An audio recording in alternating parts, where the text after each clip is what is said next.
이재명 대통령한테는 재판이 5개가 있습니다. 그 중에 이제 하나 공직선거법 허위사실 공표 이것은 재판이 추후 지정으로 무기한 임기가 됐는데 오는 6월 24일로 예정되어 있던 대장동 재판도 연기가 된다. 이것도 역시 추후 지정 안 열겠다는 뜻입니다. 나머지 3가지 재판이 있습니다. 법인카드 재판, 쌍방울 대북 송금 재판, 그다음 유증교사 재판. 그런데 예. 지금 뭐 대장동, 백인동, 성남 FC 불법 후원금 사건 같은 거 뭐 백인동하고 성남 FC 불법 후원금 사건 아직까지 뚜껑도 못 열었어요. 그렇습니다. 다 병합을 시켜놓은 그 누가 병합 시켜놨는지 모르겠는데 예. 참 위대한 사람입니다. 배가 엄청 큰 사람이에요. 네. 위가 엄청 큰 사람이에요. 네. 그거 재판 다 마치면 5년이 걸리지 10년이 걸릴지 모르는데 네. 그렇게 만들어 놓은 이건 연기할 말이에요. 필요도 없는데 사실 연기할 필요도 없어요. 그냥 계속 피고인 불출석하면 또 길 또 하고 네. 뭐 판사들 할 일도 별로 없을 텐데 이거야말로 알아서 먼저 풀이 눕는 거예요. 예, 진짜 들어눕는 거죠. 그런데 내가 이제 유심히 보고 있는 것이 바로 수원지검에서 하고 있는 대북 송금 사건. 이 쌍방울 대북 송금 사건. 이거 이화영이가 1심에서는 징역 9년 유후를 받고 2심에서 징역 8년 7개월을 받았잖아요. 7년 8개월. 7년 8개월을 네, 받았잖아요. 네. 그래 1년 10개월이 깎였는데 자, 이게 이제 대부분에 올라가는데 그 판결문 이 우리 판결문 읽어주는 예. 기자, 예. 그 여자가 아니고 기자.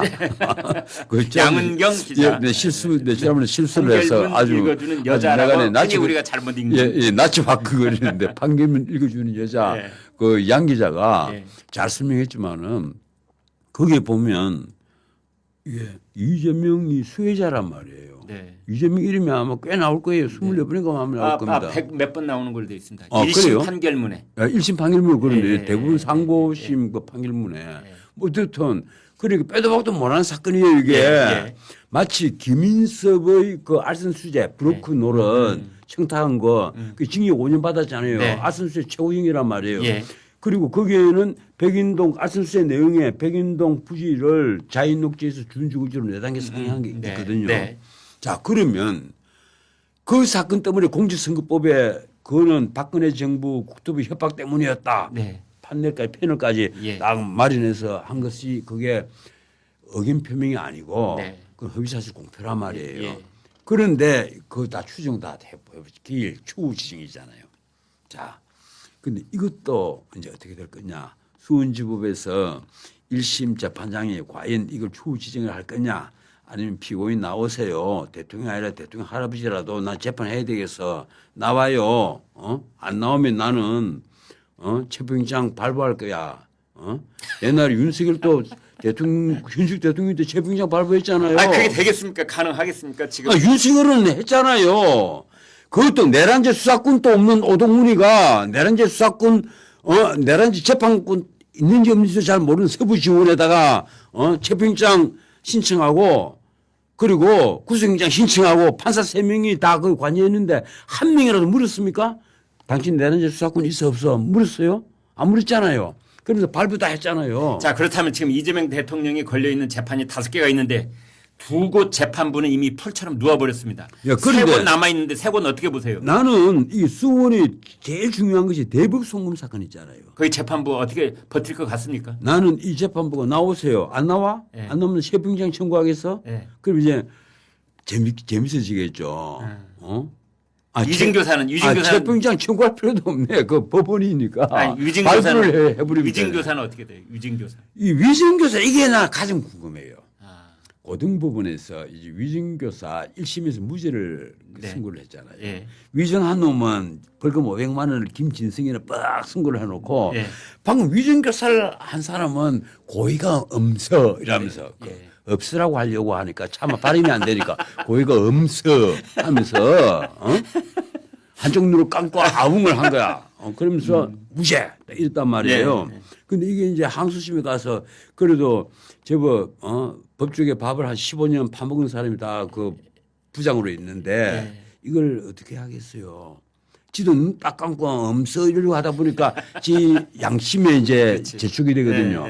그런데 헌법위원 내가 있잖아요. 법과 양심으로만 재판한다 이렇게 돼 있잖아요. 네. 그 양심이 이제 흔들흔들 하는 거야. 네. 이거 그래서 이게 궁금한 거야. 이게 과연 추후 지정할까 아니야. 이게 선고 날짜 잡을 거야. 선고 날짜를 딱 잡으면 어떻게 되겠어요? 아마 민주당은 이게 무죄를 해주겠지. 민주당이 그랬거든요. 무죄로 하는 것은 재판을 해도 괜찮다. 근데 아직까지 재판 중지법 이거 하게 때렸다가 12일 안 한다는 거 아니에요. 네, 본회의를 안 열겠다. 본회의를 안 연다는 거 아니에요. 네. 참 민주당도 눈 감고 아웅하는 거예요. 네. 방금까지 앙앙불락하면서 빨리 이거 해서 그래. 우리 예. 각하를 편하게 해줄 네, 거야. 예. 막 이랬다가 느닷없이 다 들어놓네.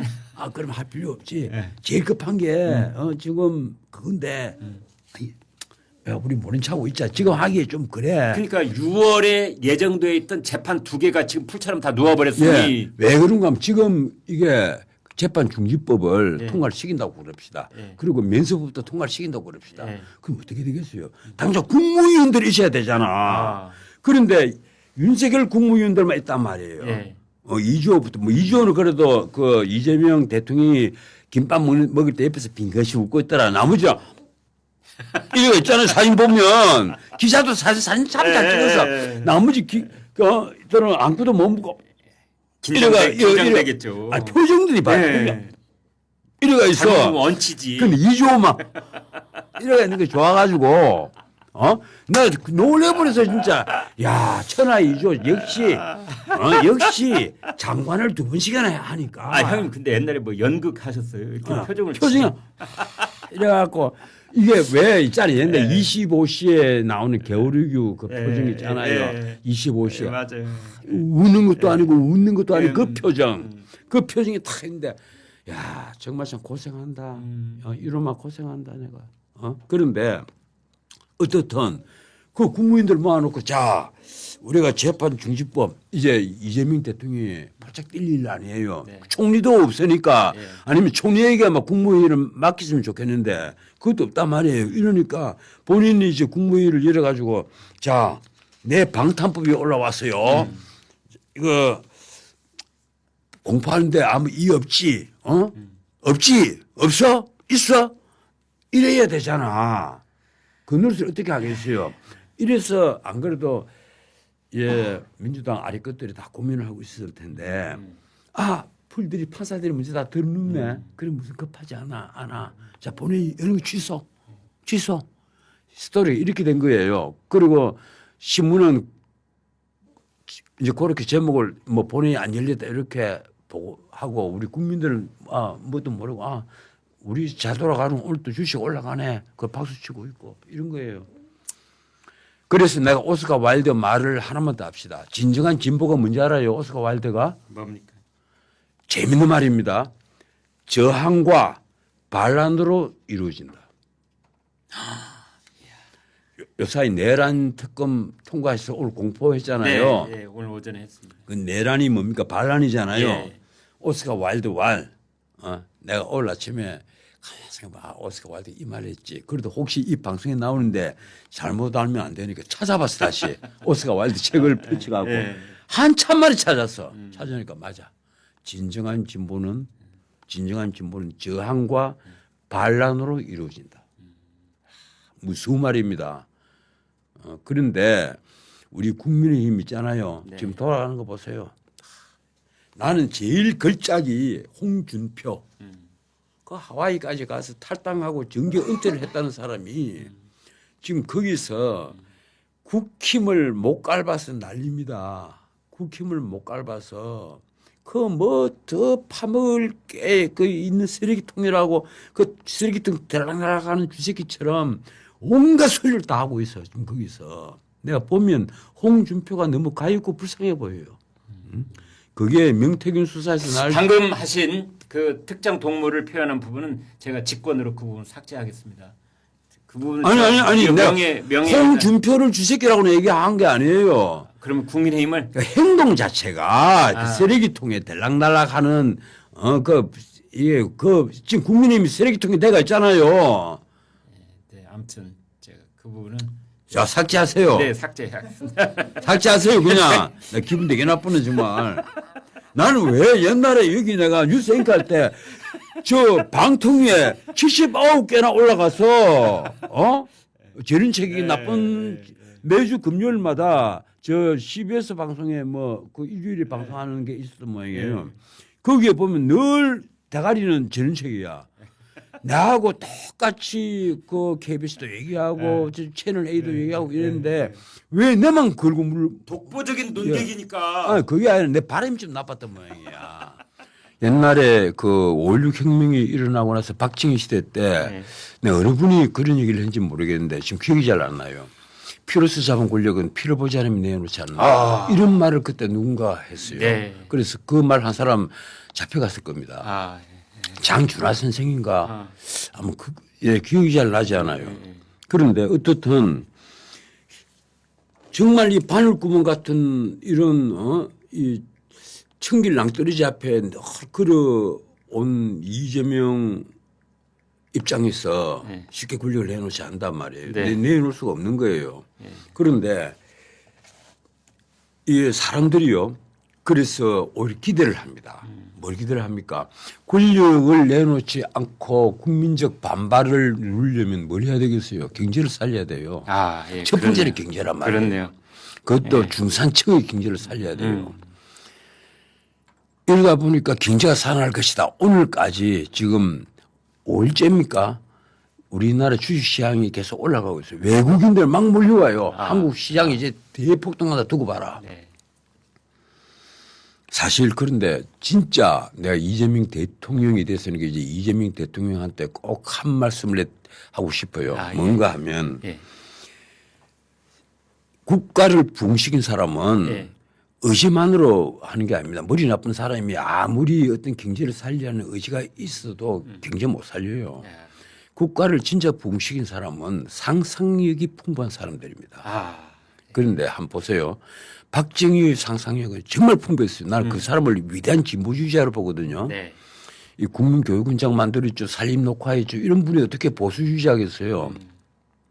그런데 우리 보수주의자하고 국가적 목표가 일치했단 말이에요. 네. 그런데 이 어른이 가졌던 상상력은 정말 대단했어요. 한국을 한 단계 한 단계 올려가면서 돌아가시기 전에는 어떤 상상력을 가졌는가 하면 중화공업으로 우리나라를 부흥시키겠다. 그런데 그 뒤를 이은 전두환 대통령, 난 그 양반 머리 나쁘다는 생각 절대 안 합니다. 아, 누가 그래요 머리 나쁘다고? 그 그런 말 한 적 없죠. 전두환 대통령이 육사 시절에는 축구하면서 골키퍼였다 이래서 그 뭐 머리가 벗겨졌다 이러고 머리 나쁘다 이러는데 천만의 얘기입니다. 그렇지 않아요. 전두환 대통령이 용인술 하나만은 맞습니다. 오히려 박정희를 안 능가지 않았냐는 네. 생각을 해요. 김재익을 썼단 말이에요. 그렇죠. 예. 이 경제기획원의 일개 그 이제 그 국장도 채 못된 사람을 스카우트 해가지고 그 사람에게 국가의 경제를 맡긴 거예요. 네. 그런데 그 김재익이 가르쳐 준 대로 본인이 몰려는가 대한민국을 IT 강국으로 만들 기초를 닦았잖아요. 네. 광통신망을 전국에 다 깔았단 맞아요. 말이에요. 나는 그게 지금 우리의 기본적인 먹거리를 만들었다는 생각을 합니다. 아, 예. 이 자동차 산업이 기반을 닦은 것도 바로 전두환 시대입니다. 네. 뭐 어쨌든 지금 이런 분들의 어떤 상상력 그리고 기업인 중에서 가장 상상력이 풍부한 사람은 물론 뭐 삼성의 이병철도 있지만 네. 나는 현대그룹의 정주영 회장이라고 생각을 해요. 아, 그렇죠, 그분은 그렇죠. 네, 네. 500짜리 그 거북선 그려진 종이든 들고 가서 연구해서 대출받고 그거 실패했으면 국제 사기단 되는 거예요. 그렇죠. 그거. 그리스 가서 네. 예, 수주까지 했어요. 근데 이거 모래사장 여기에다가 내 저순서 만들 테니까 배 수주 좀 아니 해다오. 그 스토리의 앞부분만 들으면 전형적인 사기꾼 수법이에요. 그런데 그래서 한쪽으로는 조선소를 지으면서 네. 그 배를 만들었단 말이에요. 그리고 배 만드는 기술이 없으니까 일본 미쯔비시 조선소 가서 사실 훔쳐서 배운 거예요. 기술자들을 보내서. 그래서 그분이 늘 하는 말은 해봐서 그거예요. 그렇죠. 뭐 해봤어요. 이거 안 된다. 뭐 이거 어렵습니다. 이러면 해봤어? 심지어 이봐 해봤어? 예. 그 말 한마디면 그냥 임원들이 꼼짝을 못했지. 저쪽에 서해안에 그 방파제 그 어딥니까? 그 만들 때는 이 못 쓰는 배를 가서 거기에다가 예, 바닥에 넣는 밀물 썰물이 워낙 예. 강해서 예. 도저히 이건 안 된다고 하니까 그래 그 폐유조선 있지 예, 그 폐유순을 갖다가 그 박아 넣은 거 아닙니까? 그 상상력은 대단한 놀랄만한 거예요. 거예요 그거는. 진짜 상상력은 어떤 대단한 시인도 따라잡을 수 아니 없는 상상력. 북한에 소 1,000마리를 네. 예, 트럭 500대 싣고 올라갔잖아요. 네. 그래서 트럭까지 다 주고 내려왔잖아요. 네. 북한은 딴 사람 뭐 다른 일에는 이내 표변해서 감사함을 잊어버리면서도 그 일은 두고 얘기한다는 거 아니에요. 트럭까지 500대를 주고 그걸 겸사겸사 한 거예요. 그렇지. 트럭 없는 나라에 트럭 없는 곳에 트럭도 500대 갖다 주고 500대 갖다 주니까 북한 각 지역마다 한 두세 대씩 보냈을 거예요. 대단한 일입니까? 중고차가 아니라 새 차였겠죠. 예, 김정일로서는 정말 감사하고도 감사할 일이죠. 그 자기는 어릴 때 소 한 마리 끌고 온 거 있잖아요. 네. 그 도망온 거. 거기에 대한 빚을 갚았다 하는 그 이제 그 빚을 갚으려 하는 그 상상력. 나는 그래서 대한민국을 오늘까지 키운 것도 사실은 이 상상력입니다. 그런데 놀랍게도 이 정치인들이 상상력이 참 부족한 거예요. 네. 사실은 내가 아까 박정희, 전두환 이런 분들이 상상력을 얘기를 했지만 만약에 정치인들이 상상력이 풍부했다면 윤석열이 저렇게 무너져 가지고 쫓겨나지도 않았을 것이고 그리고 그 국민의힘이 지금처럼 안에서 그 얼마 되지도 않은 그 알량한 당권 놓고 또 저 난리를 치지 않았겠죠. 지금 난리 치고 있잖아요. 그거 보면 기가 막혀요. 근데 오스카 와일드가 여기 오스카 와일드 참 좋아하시잖아요. 지난번부터 계속 오스카 와일드 얘기하는데 제가 우리 전원책 변호사님이 한국의 오스카 와일드다 그랬더니 대뜸 저 오스카 와일드는 저 사람한테 제가 비유를 한 적이 있어요. 그 저 누구죠? 아, 진중권에게 얘기를 네, 진중권한테. 했다고 네, 그랬잖아요. 진중권 교수한테. 예. 그래서 그 오스카 와일드 학교 어디까지 다니는지 알죠? 모릅니다. 16살까지만 학교를 다녔어요. 아 그래. 더 이상 배울 게 없다 그랬군요. 아니 나는 이게 세계 위인들의 평전 같은 걸 참 많이 읽는 사람이잖아요. 내가. 네네네. 오스카 와일드가 그 가령 폴 존슨이 쓴 지식인들이 거짓말 뭐 거기다 뭐 오스카 와일드가 등장을 하지 싶어요. 그런데 오스카 와일드 사실은 가장 감탄한 사람이 폴 존슨 같은 사람이야. 아, 예. 16살까지 학교를 다니는데 그 대학 가라고 학교 가라고 월세금을 자기 아버지가 준 거예요. 네. 그 월세금 들고 들어갔는가 하면 그 복덕방으로 가서 복덕방 사환이 됐어요. 학교 가서 배울 게 없다. 아. 학교는 자기 상상력을 오히려 줄이는 역할만 아. 하더라. 그 사람이 나중에 노벨상을 받았단 말이에요. 노벨 문학상 받았잖아요. 오스카 와일드도. 우리가 오스카 와일드 이라는데 자꾸 동성애자 이런 것만 기억을 하지 맞아요. 노벨 문학상 받았다는 것을 기억을 하는 사람이 참 드물어요. 그 오스카 와일드가 저항하는 거. 내가 오늘 왜 이 얘기하는가 하면 이재명 정권이 시작됐으니까 이제 우리 보수들도 저항할 것을 좀 저항을 해야 되잖아요. 그저께 뭐 그런 사법부의 대들물기가 벌어졌으면 좀 저항도 할 줄 알아야 되는데. 시청자 여러분 이 대목에서 전원책 변호사에 대해서 소개드릴 말씀이 있습니다. 전원책 변호사는 우리나라 문단에서 시인들이 평가하고 존경하는 시인입니다. 일반 대중들은 아마 전원책 변호사가 시도 쓰는 시인이셨어? 뭐 이런 생각하시는 분이 있을 텐데 시인입니다. 그런데 시인들 저는 문학 담당 기자를 10년 넘게 했습니다. 그래서 시인들이 가장 부끄러워하는 것이 무엇인지를 또 알고 있습니다. 그것은 시를 읽어주는 일입니다. 제가 시를 하나 읽겠습니다. 김수영의 풀이라는 시입니다. 풀이 눕는다. 비를 몰아오는 동풍에 나부껴 풀은 눕고 드디어 울었다. 날이 흐려서 더 울다가 다시 누웠다. 풀이 눕는다. 바람보다도 더 빨리 눕는다. 바람보다도 더 빨리 울고 바람보다 먼저 일어난다. 날이 흐리고 풀이 눕는다. 발밑까지 눕는다. 야, 내가 지금까지 한 말이 예. 누구시 표절인가를 당장 이렇게 공개를 해버리시네. 정말 너무합니다. 네, 오늘 제가 전원책 변호사를 소개해드리면서 예지력이 있는 것 같다. 그 애연 능력이 있으신가, 뭐 돗자리 깔아도 될 것 같다는 얘기는 사법부가 이렇게 납작 엎드릴 것을 한 두어 달 전부터 늘 얘기해 오셨기 때문인데 오늘 희한한 발표가 대통령실에서 있었습니다. 그 스트레이트 뉴스를 말씀드리겠습니다.